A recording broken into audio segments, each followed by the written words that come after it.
Welcome to Master in POI with Nico and co-host Andrew. And today, Andrew's going to tell us what the principles of influence are, and maybe he's going to go in depth of one of them.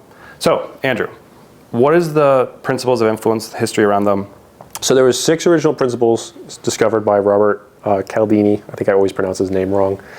And then Chris Carney, over his 30 years in the bond industry, discovered 8 more principles of influence. And basically what the 14 principles of influence are is a combination of Cialdini's work and Chris Carney's work. Right? Okay. And now, is there any of them that has kind of shined out for you early on in your career? I would say that one of the easiest ones to implement is probably principle of contrast. You can easily do it in business, right? So let's say you're in sales and you're calling to schedule a meeting. What normal salespeople do, and what everyone's trained to do, is, hey, when are you available? I'll make time available for you. We can, that time, sure, I can make that totally work. And usually the person, if you're cold calling, the person's not going to show up for that meeting. So what you could do with the principle of contrast is you call them up and say, hey, Nico, just Andrew here, kind of go through your script a little bit. And then when it gets to the point where you want to schedule them, what you say is this.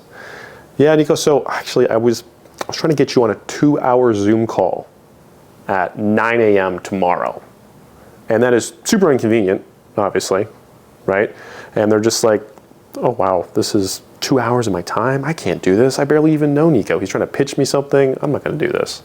So then when he says no to that, once he's anchored at that 2 hours, 9 a.m. Zoom call, what you could do is, okay, well, if 9 a.m. for 2 hours can't work, what we could do is kind of like a 30-minute intro call around like 12 p.m.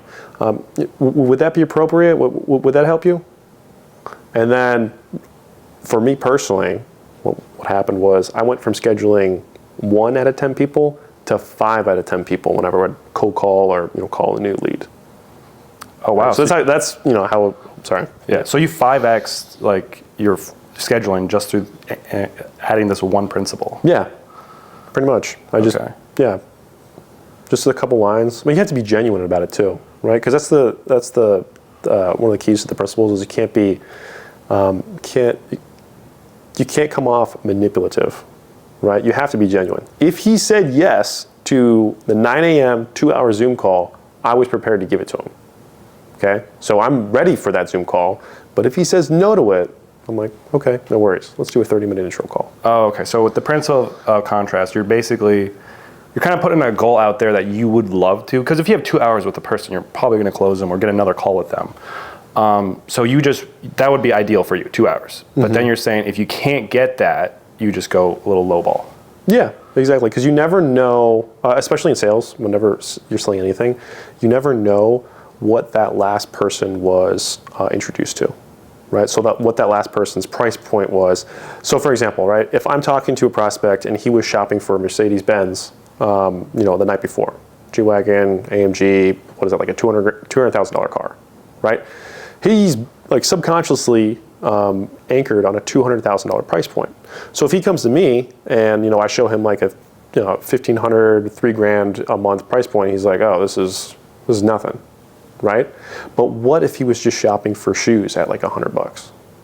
And then I hop on a Zoom call with him and he is saying, oh wow, $2,000 a month for Facebook ads? There's no way I'm going to do this. This is way too expensive. So what I would suggest to do, especially with pricing, this is one of the easiest ways to implement contrast, is when you're showing them the packages and such, always sell down the line.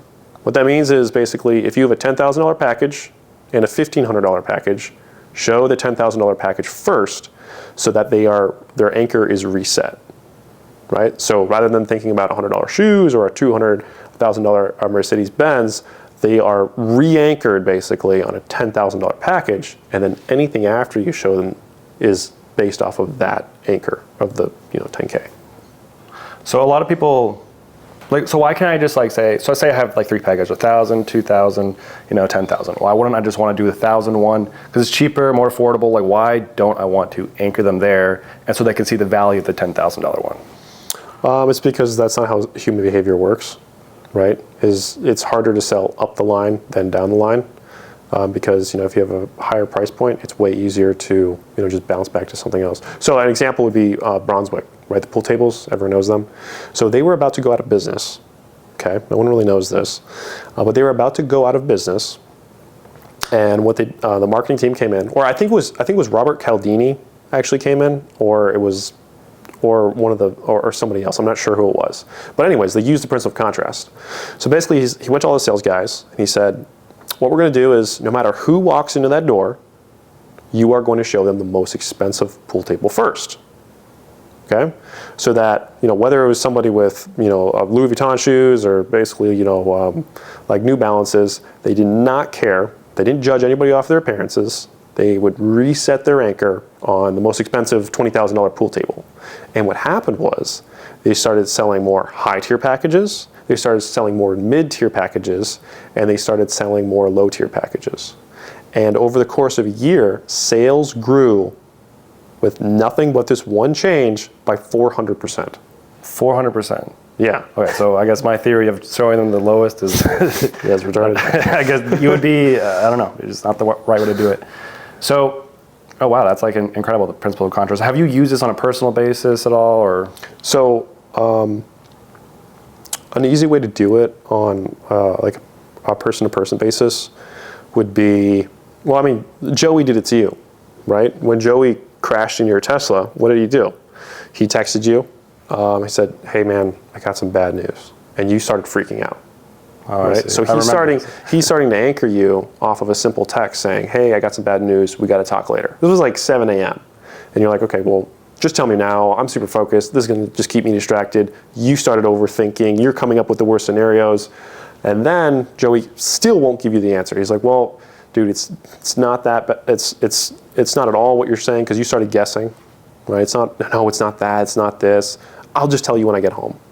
And he was going to get home at like 4 p.m. So he was going to make you wait, 9 hours to get the answer, right? So he has you anchored on whatever your mind is coming up with, okay? So then, once he actually eventually told you, yeah, I ran into your brand new Tesla and I scraped the side, you're like, oh, dude, don't worry about it. It's no big deal, right? So there's, that's how I would use it on a personal basis. If you have bad news to deliver, tell them that you have something to talk about. Women do it all the time. Oh, okay. I could definitely see this being like a very useful tool to have. Now, do you use this at all in, I guess you do it for scheduling. Now, do you use it in actually your selling? Like, do you say, hey, here is our most expensive product? Because that takes a lot to do. It takes a lot of confidence to just say, here, it's $10,000 product or whatever it is. Yeah, so you have to, especially with selling, you have to make sure that if you're going to show them a $10,000 package, your belief, which is going to affect your tonality, your body language, your confidence, like your belief has to be there.